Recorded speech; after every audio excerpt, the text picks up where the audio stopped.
అవకాశాన్ని ఇచ్చిన దేవాది దేవునికి మన బ్లడ్ క్యాంప్ విషయంలో మరొక నెలను మనలందరినీ ఆరోగ్యవంతులుగా ఉంచి, ముఖ్యంగా సజీవంగా ఉంచి, ఆయన సన్నిధిలో ఆయన ధ్యానించడానికి, ఆయన్ని కీర్తించడానికి, ఆయన్ని మహిమపరచడానికి, ఆయన గణపరచడానికి మనం సజీవంగా ఉంచినందుకు ఆ దేవాది దేవునికి ముందుగా కృతజ్ఞతాస్తుతులు చెల్లిద్దాం.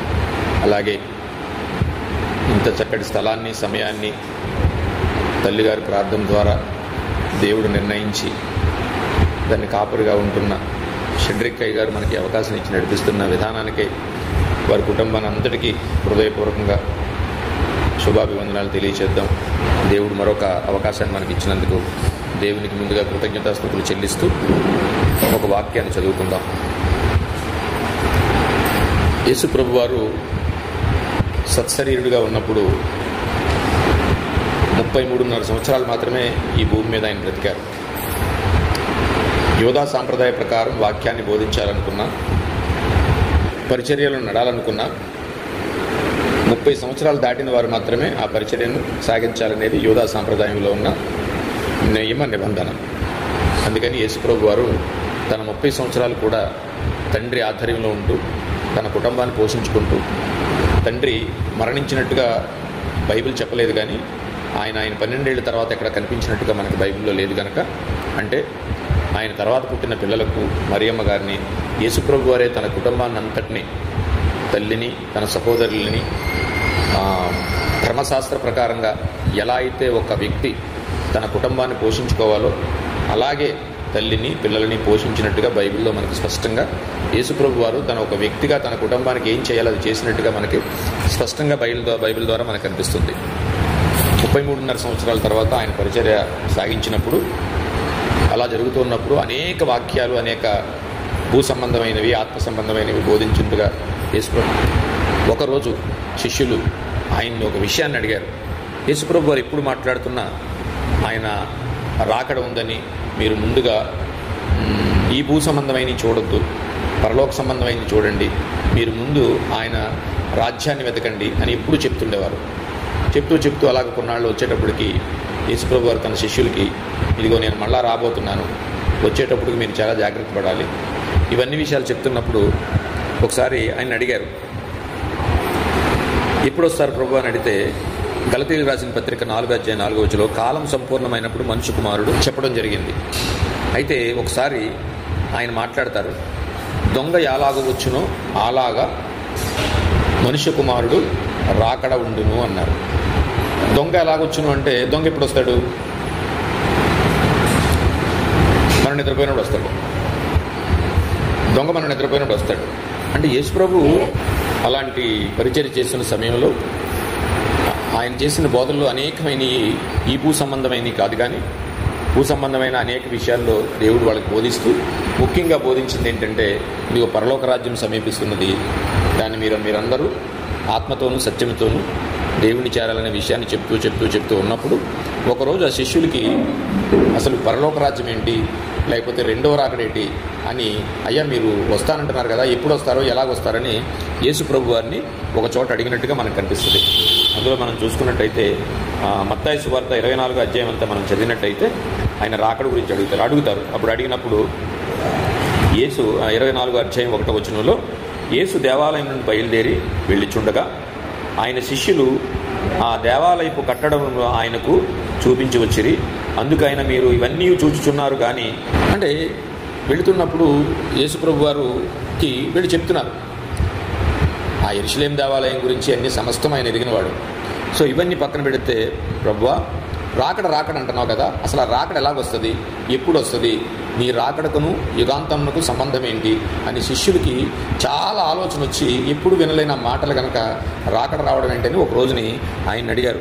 అడిగినప్పుడు ఆయన చెప్తున్నాడు, ఎలా చెప్తున్నాడంటే, ఎలా వస్తుంది రాకడ అంటే, లూకా సువార్త 24వ అధ్యాయము 39వ వచనం, లూకా సువార్త 12వ అధ్యాయము 39వ వచనం, దొంగ ఏ గడియ వచ్చునో ఇంటి యజమానికి తెలిసిన ఎడల అతను మెలకువగా ఉండి తన ఇంటికి కన్నం వేయకుండా ఉండుడని తెలుసుకున్నాడు.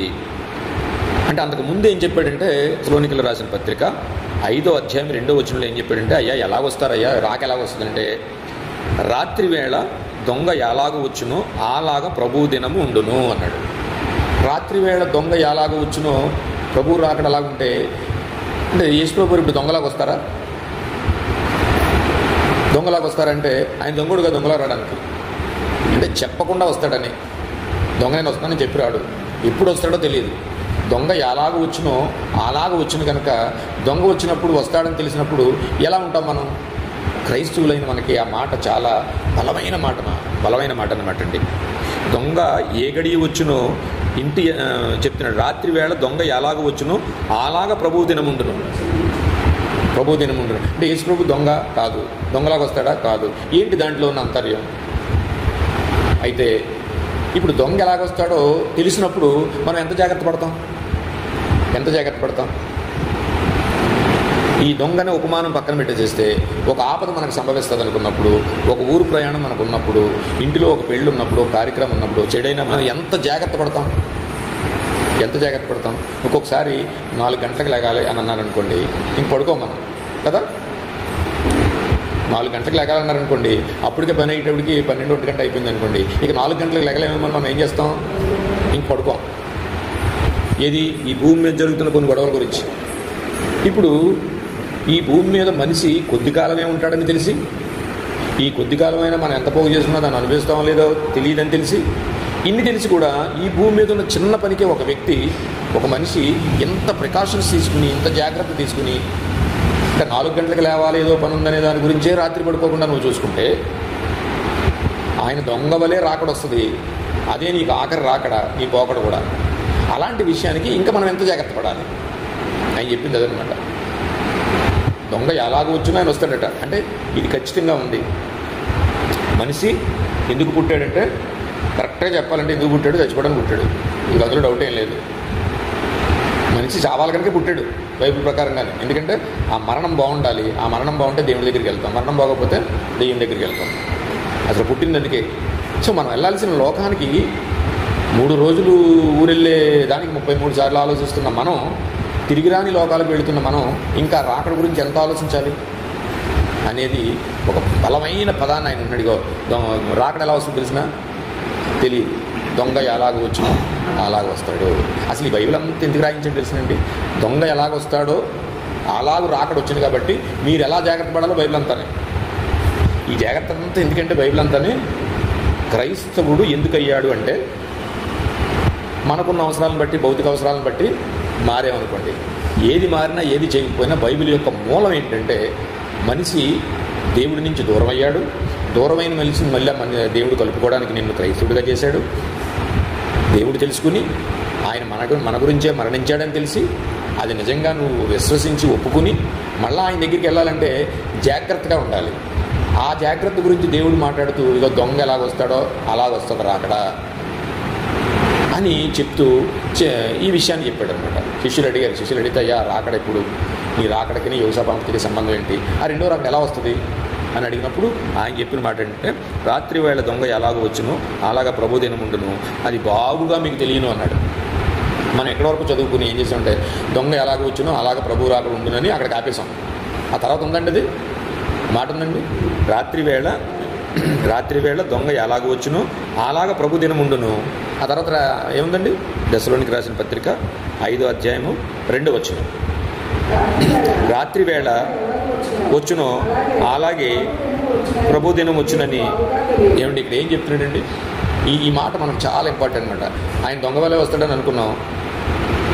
ఆయన ఏం చెప్తున్నాడంటే, రాత్రి వేళ దొంగ ఎలాగ వచ్చునో ప్రభు దినము అలాగే ఉండును, అది బాగుగా మీకు తెలియని అంటున్నాడు. రాత్రి వేళ దొంగ వస్తాడని మనకు ఎలా తెలుస్తుంది?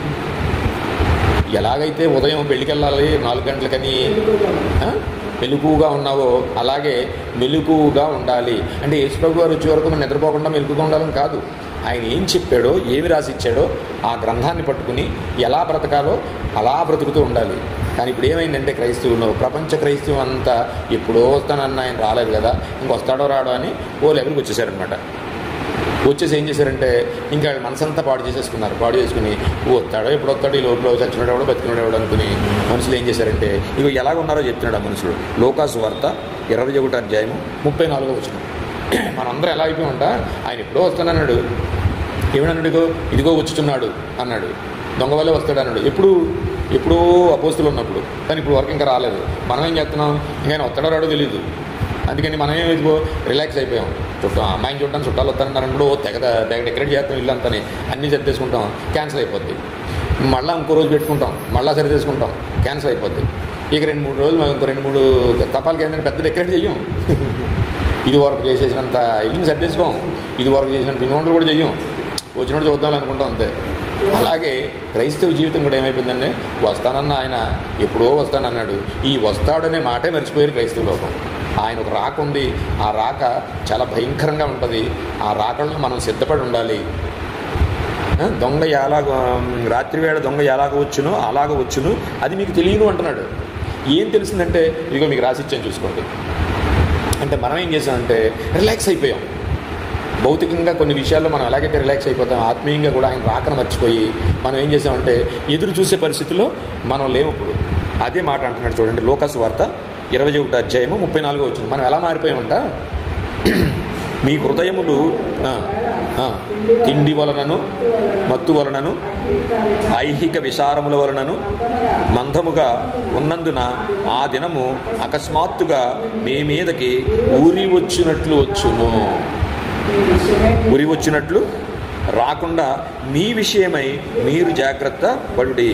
ఆ దినము భూమి అంతటా నివసించు వారందరి మీదకి వచ్చును. మనం ఏం చేసామంటే మన భౌతిక కార్యాల మీద బుర్ర పెట్టేసేసి అది మర్చిపోయాం. ఆ రాకడనే పదమే లేదు, ఆయన వస్తాడనే పదమే లేదు. అదన్నీ పక్కన పెట్టేసి మనం ఏం చేసామంటే రిలాక్స్ అయిపోయి భూ సంబంధమైన కార్యక్రమాల్లో పడిపోయాం. పెళ్ళిళ్ళు చేసుకుంటూ, పెళ్ళిళ్ళు తెచ్చుకుంటూ, కార్యక్రమాలు చేసుకుంటూ అనేక భౌతికమైన కార్యక్రమాల్లో మునిగిపోయాం తప్ప ఆయన వస్తానన్న విషయం మర్చిపోయి, ఎలా మర్చిపోయామంట, మీ హృదయములు ఒకవేళ తిండి వలనైనను, ఆయన రాక గురించట మనం ఎలా మారిపోయామంట, మీ హృదయములు ఒకవేళ తిండి వలనైనను, ఏది తిందామా, ఏది తాగుదామా, ఏది కట్టుకుందాం అనుకునే విషయాల్లోకి వెళ్ళిపోయామంట. అంతేగాని ఆయన రాకడ గురించి మర్చిపోయామంట. ఐహిక విచారముల వలనను, ఒకవేళ అడుగుతున్నాడు మీరు ఎలా కానీ భౌతికమైన విషయాల్లో ముందు ఇచ్చేసేసి ఆయన రాక సంబంధమైంది ఆత్మీయంగా దేవుణ్ణి ఆత్మతోనూ సత్యంతో జీవించాలి, లేకపోతే మనం ఆయన గురించి ఎదురు చూడాలి, ఆయనకి ఎడతెగక ప్రార్థన చేయాలి, ఎడతెగక మెలకువగా ఉండాలి అని ఈ విషయాలన్నీ మర్చిపోయి ఒకవేళ అలా ఉంటే, రెండోదిగా ఐహిక విచారముల వలనను, ఐహిక అంటే ఇంట్లో బాధలు, లేకపోతే కొన్ని శరీర సంబంధమైన విలాసాలు, వీటన్నిటిలో ఒకవేళ ఐహిక సంబంధమైన వాటిలో కానీ మీరు మందముగా ఉన్నందున ఆ దినము అకస్మాత్తుగా, అంటే ఎప్పుడైతే మనం ఎలర్ట్గా లేమో ఆయన దొంగలాగా వస్తాడన్నమాట. దొంగ అంటే చెప్పకుండా వస్తాడు కాబట్టి చెప్తున్నాడు, అంటే ఆయన దొంగ కాదు, దొంగలాగా రాడు. ఈ లోపల మనం ఎంత జాగ్రత్త పడాలో విషయం చెప్తున్నాడు, ముందుగానే మీకు చెప్పేస్తున్నాను అంటున్నాడు. ఆ దినము భూమి అందరూ నివసించే వారు అందరి మీదకి వచ్చును. కాబట్టి మీరు జరగబోవు వీటినెల్లను తప్పించుకొనరు ఒకవేళ అలాగానే ఉంటాయి. ఐహిక విచారాలు, కుటుంబ సంబంధమైన విషయాలు, పిల్లలు చేసుకోవడం, అవి చేసుకోవడం, వెంతలు, విడ్డోరాలు, పేరంటారు, ఎన్నిట్లో మునిగిపోతే ఆయన దొంగ వలే వస్తాడు. ఆయనకి ఇక ఏంటంటే ఇక ఆయన దొంగ వల్ల వచ్చిన ఇదంతా మీరు ఎరుగుదురు. ఆయన ఎలాగొస్తాడో, ఆ దొంగ ఎలాగొస్తాడో మీకు తెలిసి అంటున్నాడు. అప్పుడు మీరు సిద్ధంగా ఉండాలనే విషయాన్ని ఇక ఈ బైబిల్ అంతా అదేనండి, ఎలా సిద్ధంగా ఉండాలనేది మీకు తెలియను అంటే ఆయన రాసి ఇచ్చేసాడు మనకి. ఇదంతా చదువుకుని దీన్ని ధ్యానిస్తూ భూ సంబంధమైన విషయాలని పక్కన పెట్టి ఆత్మీయ సంబంధాల్లో మనం బుర్ర పెడితే ఆయన వచ్చేటప్పటికి ఎలాగ ఉండాలో అర్థం అవుతుంది అనమాట. ఏమండి, చాలామంది అనుకుంటున్నారట. అలాగే మనం దెస్సలోనికీయులకు రాసిన పత్రిక 5వ అధ్యాయం 3వ వచనం చూస్తుంటే, లోకులు నెమ్మదిగా ఉందని మనం కూడా ఏం చేస్తాం తెలుసునండి, ఆయన వస్తానన్నాడు, ఎప్పుడు వస్తాడో తెలియదు, మర్చిపోయి కార్యక్రమాలన్నీ చూసుకుంటూ, పండగలు చేసుకుంటూ, అవి చేసుకుంటూ, క్రిస్మస్లో దీంట్లో మునిగిపోయి, రంగులు గింగులు ఇందులో మునిగిపోయి మనం ఏం చేస్తున్నామంటే, ఇక లోకులు నెమ్మదిగా ఉందని, భయమేమీ లేదని చెప్పుకొనుచుండగా గర్భిణీ స్త్రీకి ప్రసవ వేదన వచ్చినట్టు ఆయన వారికి అకస్మాత్తుగా నాశనము తటస్థించు. ఎలా వస్తుందంట, గర్భిణీ స్త్రీకి ప్రసవ వేదన ఎప్పుడు వస్తుందండి? గర్భిణీ స్త్రీకి ప్రసవ వేదన ఎప్పుడు వస్తుంది? ఎప్పుడు ప్రసవిస్తుంది? నెలలు నిండిన తర్వాత. అంటే నెలలు నిండిన తర్వాత అంటే సంపూర్ణమైన తర్వాత. మనం ఏమనుకున్నాం, వస్తానన్న ఆయన ఇంకా రాలేదు, ఎప్పుడో వస్తాడులే అని అనుకున్నాం. కానీ ఆయన ఎలాగ వస్తాడంట, గర్భిణీ స్త్రీకి ప్రసవ వేదన వచ్చినట్లు ఆయన రాకవచ్చును. గర్భిణీ స్త్రీకి ప్రసవ వేదన ఎప్పుడు వస్తుందంటే సంపూర్ణమైనప్పుడు, ఎండోమెట్రీ అంటే అన్ని గర్భానికి సంబంధించిన అన్నీ అయినప్పుడు, బిడ్డ చక్కగా ఎదిగినప్పుడు, ఆరోగ్యంగా ఉన్నప్పుడు, 9 నెలలు నిండిన తర్వాత సంపూర్ణమైనప్పుడు ఏమొస్తుంది, గర్భిణీ స్త్రీకి ప్రసవ వేదన వస్తుంది. అలాగే యేసుప్రభు వారు కూడా రెండో రాకడ ఆయనకి ఇంకా చాలా టైం ఉంది. వస్తానన్న ఆయన రాలేదని మనం అనుకుంటున్నాం, భౌతిక విషయాల్లో కలిసిపోయాం, అసలు ఆయన రాకే మర్చిపోయాం. ఎప్పుడు వస్తాడు ఆయన, ఆయనకు టైం ఉంది, అది కాలం సంపూర్ణమైనప్పుడు ఆయన భూమి మీదకి వస్తాడు. ఇక విషయం పోతే ఆయన ఏమన్నాడంటే, మనం మొదట చదువుకున్న వాక్యంలో, రాత్రి వేళ దొంగ ఎలాగ వచ్చునో అలాగ ప్రభువు దినం వచ్చును, అది బాగుగా మీకు తెలియను. మీకు తెలుసు, ఏం తెలుసు అని చదువుకుని మనం ముగించుకుందాం. ఏం తెలుసు అంటే చక్కటి మాట మాట్లాడుతున్నాడు. మనం ఒకటి చదువుకున్నాం, లోకులు నెమ్మదిగా ఉందని భయమేమీ లేదని చెప్పుకొని చుండగా గర్భిణీ స్త్రీకి ప్రసవ వేదన వచ్చినట్టు వారికి ఆకస్మికంగా నాశనం తటస్థించును, అప్పుడు మనకు టైం ఉండదు. ఇప్పుడు చూడండి కేరళలో ఏమైందో, 1000 మందికి చేరిపోయిందండి మరణం. అందులో ఎంతోమంది క్రిస్మస్కి బాప్తీసం తీసుకున్నాను అనే వాళ్ళు ఉంటారు. యేసుప్రభు అయితే తెలిసాడు కానీ కొన్ని రోజుల తర్వాత తీసుకున్న వాళ్ళు బాప్తీసం అనుకున్న వాళ్ళు ఉంటారు. బాప్తీసం తీసుకున్న వాళ్ళు కూడా చేస్తున్న పాప కార్యక్రమాలన్నీ ఇగో రేపు నుంచి మానేద్దాం అనుకున్న వాళ్ళు ఉంటారు. మనిషి ఆలోచనలు ఎన్నో ఉంటాయి. దేవుడు తెలిసినా సరే, ఆ దేవుణ్ణి నమ్మినా సరే, అనేకమైన పరిస్థితులు మనకి ప్రభావం చేసి దేవుణ్ణే కాదని పక్కనెట్టేస్తుంటారు. నమ్మన వాళ్ళు నమ్ముదామలే అనుకున్నారు. ఇప్పుడు కేరళ ఉందనుకోండి, నమ్మన వాళ్ళు ఎంతోమంది నమ్ముదాం అనుకుని ఉంటారు. ఆ రోజు రేపే బాప్తీసం తీసుకుందాం అనుకున్న వాళ్ళు కూడా అందులో ఉంటారు. నమ్మిన తర్వాత పాపక్రియల్లో పాల్గొని ఇదిగో రేపటి నుంచి మానేద్దాంలే అనుకునే వాళ్ళు ఉంటారు. వాళ్ళందరికీ ఎలా వచ్చిందండి, ఎలా వస్తుందంటే ఆయన రాక లోకులు నెమ్మదిగా ఉందని భయమేమీ లేదని చెప్పుకొని చుండగా గర్భిణీ స్త్రీకి ప్రసవ వేదన వచ్చినట్లు వారికి ఆకస్మికంగా నాశనము తటస్థించును. అమ్మ ఎలాగుంది, బాగానే ఉందా అంటాం. గర్భిణీ స్త్రీ ఇంట్లో ఉంటాయి, చక్కగా ఉందామని తినేసి పడుకుంటుంది. అందరూ పడుకుంటారు, బాబోయ్ బాబోయ్ అంటది. 2 గంటలకో అంతే. సేమ్ కేరళలో అది జరిగిందండి. వాక్యం పోదండి, వాక్యం పోదు. అంటే ఆడ పాపాత్మలో మనం మంచోళ్ళని నేను మాట్లాడట్లేదు. ఒక ఉధృతం వచ్చింది, దట్ ఈస్ ఫ్రమ్ గాడ్. ఏ ప్రకృతి సంబంధమైన ఏది కూడా ఏ మనిషికి సంబంధం లేదండి. మనిషి ఈ రోజున ఇక్కడ చనిపోతే శరీరం ఇక్కడే ఉంటుంది, ఆత్మ ఖచ్చితంగా దేవుడి దగ్గరికి వెళ్తుంది. ఆత్మ ఖచ్చితంగా దేవుడి దగ్గరికి వెళ్తుంది. ఒక్క క్షణంలో వెళ్తుందట. ఈ ఆత్మ అండి ఈ భూమి మీద మొయ్యలేదు సార్ ఆత్మని, మన లోనున్న ఆత్మని భూమి అసలు ఆపలేదండి. ఎందుకంటే కొన్ని కోట్ల కిలోమీటర్ల దూరంలో ఉన్న ఆ స్థలానికి ఈ ఆత్మ ఒక క్షణంలో వెళ్తుందట. అందుకే జ్ఞానేని సులభంగా మాట్లాడతారు, అది ఈయననుకుంటాను మాట్లాడతారు. ఏంటి తెలిసిన, ఒక్క క్షణంలో ఆత్మ తన దయచేసిన దేవుని వద్దకు చేరును, మొన్నైనది మొన్నైపోవు. ఈ ఆత్మ వెళ్ళిపోద్ది అనమాట. అంటే ఎన్ని ఆత్మలు ఇప్పుడు రక్షించబడ్డాయో, అంటే రక్షించబడ్డామో బాప్తీసం తీసేసుకున్నాము దేవుని దగ్గరికి వెళ్ళిపోతామని మాత్రం అనుకోవడానికి లేదు. ఇవి ఈ కార్యాలన్నింటినీ ఏ రోజుకి ఆ రోజు ఒప్పుకోవడమే.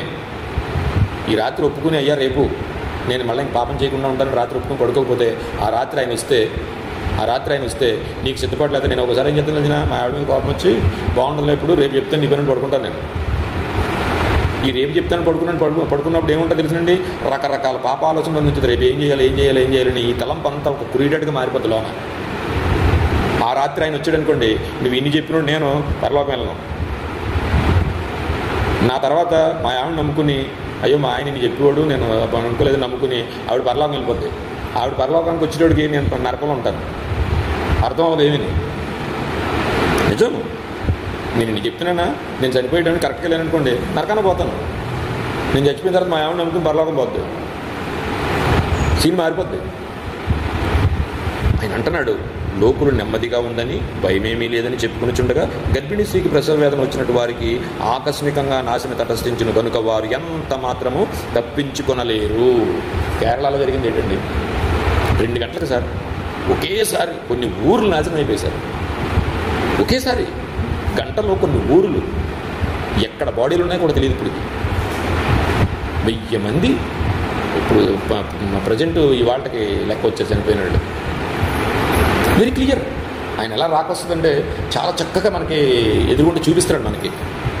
ఆయన ఒక మాట అన్నాడు, ఆ మాటను మనం చూసుకుని ఏమన్నాడంటే, రాత్రి వేళ దొంగ ఎలాగ వచ్చునో అలాగ ప్రభుదినం ఉండును, అది బాగుగా మీకు తెలియను. ఎలా తెలిసాయో మాకు అంటే దానికి కూడా క్లారిఫికేషన్ ఇస్తున్నాడు. ఏమిస్తున్నాడంటే చూడండి, లూకాసు వార్త 12వ అధ్యాయము 39వ వచనం. మనం దెస్సలోనికీయులకు రాసిన పత్రిక 5వ అధ్యాయం 2వ వచనంలో చదువుకున్నది ఏంటంటే, రాత్రివేళ దొంగ ఎలాగ వచ్చునో అలాగ ప్రభు దినముండును, అది బాగుగా మీకు తెలియను అంటున్నాడు. ఇప్పుడు ఎలా తెలుసో మనకు తెలియాలనుకుంటే లూకాగారు రాశారు. లూకాసు వార్త 12వ అధ్యాయం 39వ వచనంలో చూడండి, దొంగ ఏ గడియ వచ్చునో.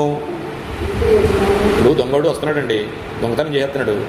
ఇవాళ 12 గంటలకు వచ్చాడు, 12 గంటలకు వచ్చాడు కదా, రేపు 12 గంటలకు వస్తాడు కదా అని 11 గంటలు లేచి మీరు కాశారనుకోండి, ఆడు 9 గంటలకు వచ్చి పట్టుకుపోతున్నాడు. కొన్ని 9 గంటల దాకా మెలుకుంటే 2 గంటలకు వచ్చి అట్టుకుపోతున్నాడు. అందుకని ఇప్పుడు ఏం చేయాలి యజమాని? దొంగ ఎలాగూ వచ్చునో యజమానికి తెలిసిన ఎడల ఏం చేయాలి? చూడు రాశాడండి, మెలకువగా ఉండి తన ఇంటికి దొంగ ఏ గడియ వచ్చునో ఇంటి యజమానికి తెలిసిన ఎడల అతను మెలకువగా ఉండి తన ఇంటికి కన్నము వేయనీయడని తెలుసుకునుడి. ఎప్పుడు వస్తాడో తెలియలేదు, నేను ఎప్పుడు వస్తానో మీకు తెలుసు. ఎలా తెలుసు అంటే, దొంగ ఏ గడియేస్తాడో మీకు తెలిసిన ఎడల మీరు ఎలా ఉండాలి? మెలకువగా ఉండాలి. ఇప్పుడు మనం ఏం చేయాలి? యేసుప్రభుని నమ్మని వాళ్ళు నమ్మాలి, నమ్మిన వాళ్ళు ఏం చేయాలంటే ఆయనగో ఈ రాత్రే వస్తున్నాడని మనం రెడీగా ఉండాలి. నిజమే. ఇప్పుడు భర్త భార్యతో గొడవపడి, భార్య భర్తతో గొడవపడి, లేదా తండ్రి పిల్లలతో గొడవపడి మీ అంతరే నిలిచారని పడుకున్నారనుకోండి, ఆ రాత్రి ఆయన వస్తే అలాంటి వాళ్ళు ఎంతమంది ఉన్నారు కేరళలో? వెళ్ళవు నువ్వు ఎన్ని పుణ్యకార్యాలు చెయ్యి, ఎన్ని చేసేసి, దక్షిణలు వేసి, అయ్యేసి ఇయ్యేసాయి, కానీ ఆయన వచ్చే టైంకి నువ్వు సమాధానపడి ఉండాలి. ఏ ఒక్కరితోనే నువ్వు గొడవపడి ఉండకూడదు, సమాధానపడి ఉండాలి. అందుకే ఆయన స్పష్టంగా చెప్పాడు. ఏం చెప్పాడు? ఇంకా ఇగో నీ భర్తతో గొడవ పడతావా, నీ భార్యతో గొడవ పడతావా, నీ కొడుకుతో గొడవ పడ్డావా, తండ్రితో గొడవ పడ్డావా, నువ్వు పడుకునేటప్పుడు సూర్యోదయానికి ముందే నువ్వు వారందరితోని సమాధానపడు. అదే ప్రార్థన చేసుకుంటాను నేను. అయ్యా, నేను ఇప్పుడు వరకు ఏం చేసానో తెలియదు, నువ్వు పడుకోవడానికి అవకాశం ఇచ్చావు. ఈ రాత్రి నేను ఎవరితోనో గొడవలు అంటే అన్నీ వదిలేస్తున్నాను. ఓసారి పడుకునేటప్పుడు ఎవరన్నా తిట్టేసినట్టు మళ్ళీ ఫోన్ చేస్తాను నేను. అడిగి ఫోన్ చేసి ఏమనుకోక ఏదో కోపట్టంటే లేదండి నా వల్ల మీరు కోపట్టారండి అంటాడు. సమాధానం పడిపోయి అప్పుడు పడుకుంటాను నేను. అంటే అంత జాగ్రత్తగా ఉండాలండి.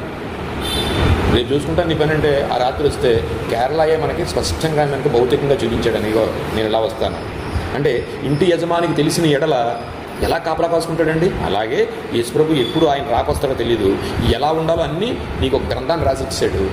ఆ గ్రంథాన్ని పట్టుకుని అందుకే మనకు స్పష్టంగా చూపించాడు. 10 మంది కన్యకలు. 10 మంది కన్యకల్లోనండి 5 బుద్ధి లేని వాళ్ళు, 5 బుద్ధి ఉన్నోళ్ళు కాదండి. ముందు 10 మంది మంచోళ్లే, కానీ అక్కడికి వెళ్ళేటప్పటికి మెలకువగా లేకపోయారు. ఈ విషయం వాళ్ళకి అర్థం కాలేదు, పర్లేదులే అనుకున్నారు. ఇప్పుడు మనం యేసుప్రభు వస్తాడో రాడు, ఇప్పుడు ఎందుకులా గొడవ అని మేము ఎలా మర్చిపోయామో వాళ్ళు కూడా చూద్దామని అనుకుని మర్చిపోయారు. స్పష్టంగా మనకు 5 జీవించాడు. యేసుప్రభు విషయంలో క్రైస్తవం ఏంటంటే మేలుకోలేదండి. కార్యక్రమాలన్నీ జరిపించుకుంటూ ఉంటుంది, కానీ అన్ని భౌతికమైన కార్యక్రమాలు అన్నీ జరిపించుకుంటుంది, కానీ ఆయన రాకడికి ఎదురు చూసి ఆలోచన క్రైస్తవ సమాజానికి లేదు అనడంలో ఎలాంటి శక్తి లేదు. ఇవేమి నిన్ను కాపాడవు. దానికి ఉదాహరణగా భౌతికంగా దేవుడు ఒక నేచర్ను మనకు చూపించాడు మన పక్కన ఉన్న రాష్ట్రాన్ని. అందుకని మనందరం యేసు ఈ భౌతికమైన విషయాలన్నీ తప్పవు, కానీ వాటిన్నీ ఓ పక్కన పెట్టి ఆయన రాకడ సమీపంగా ఉంది కనుక ఆయనకు రాకడకు సిద్ధపడే పరిస్థితులు, ఇదిగో దొంగ ఎలాగ వచ్చినో యజమానికి తెలిసిన ఏడల ఎంత జాగ్రత్తగా ఉంటాడో ఆ యేసుప్రభు వారు వచ్చారు. రాకడ ఖచ్చితంగా కనుక ఇప్పుడు మనం ఎలాగ ఉండాలంటే ఎడతెగక ప్రార్థన చేసుకోవాలి, ఆయన విషయంలో మెలకువగా ఉండాలి. ఇవన్నీ చేసుకుని ఒక యజమాని దొంగ వస్తాడని ఎంత జాగ్రత్తగా ఉంటున్నాడో ఈరోజు మనం కూడా మన యజమానైన మన వరుడైన క్రీస్తు వధువైన సంఘానికి వస్తాడని తెలిసి మనం చాలా జాగ్రత్తగా ఎలర్ట్ అయి ఉండాలి. అందుకే మీ హృదయంలో ఒకవేళ తిండి వలనైనను ఐహిక విచారముల వలనైనను వచ్చినప్పుడు అది మీకు ఉరిలాగా వచ్చేస్తుంది. ఇవన్నీ పక్కన పెట్టి ఆయన రాకడ గురించి ఎదురు చూసే ఆలోచనలో మనం ఉండాలని దేవుడు ఈ ఆయన మాటలను ఆయన వినికిడిలో దీవించునుగాక. ఆమేన్. చిన్న ప్రార్థన చేసుకుందాం. పరిశుద్ధుడా, ప్రేమగల తండ్రి, మహోన్నతుడా, నీకు స్తోత్రాలు నాయన. ఇదిగో ఇవాళ 3వ తారీఖు 8వ నెల ఆయన 2024 సంవత్సరం మరొక రోజు మాకు ఇచ్చి ఈ బ్లడ్ క్యాంప్ నడిపించుకోవడానికి నాయన దైవజనులు షడ్రిక్ గారు ఆధ్వర్యంలో తండ్రి వారు ఇచ్చిన ఈ అవకాశానికి కృతజ్ఞతాస్తుతులు చెల్లిస్తూ నాయన రేపు జరగబోయే దానికి కూడా ఈ పిల్లలందరూ మళ్ళా సజీవంగా మీ సన్నిధిలో ఉండడానికి మీరు కృప చూపండి. వారికి ఉన్న భౌతికమైన రోగాల నుంచి విడుదల చేయండి ఆయన, చక్కటి రిపోర్ట్ రావడానికి మీరు కృప చూపండి ఆయన. అలాగే తండ్రి సంఘ భారం కలిగి ప్రార్థన చేస్తున్నాం, సంఘంలో గలిబిలి లేకుండా, సంఘంలో తండ్రి ఏక మనసుతో ఆయన సంఘంలో చక్కటి ఆత్మీయ స్థితిలో నడవడానికి మీరు కృప చూపండి. మా సంఘాన్ని అభివృద్ధి చేయండి ఆయన, కొత్త ఆత్మలను మీరు రప్పించండి, అనేకమైన స్థితుల్లో ఆత్మీయంగా నడవడానికి దయచేయండి. ముఖ్యంగా తండ్రి ఈ లోక భౌతికమైన విషయాలని నాయన మాకు అవసరమే, కానీ అవన్నీ పక్కన పెట్టి నీ రాకడ విషయంలో మేము ఎదురు చూసే మాటలను ఈరోజు మాతో సూటిగా మాట్లాడారు నాయన. నీ రాకడ గురించి ఎదురు చూసే భక్తి తీవ్రతను మాకు దయచేసి నడిపించమని ఈ చిన్న ప్రార్థన యేసువారి ప్రశస్తమైన నామంలో మిక్కిలి వినయంతో బ్రతిమలాడి వేడుకొనుచున్నాము తండ్రి. ఆమేన్.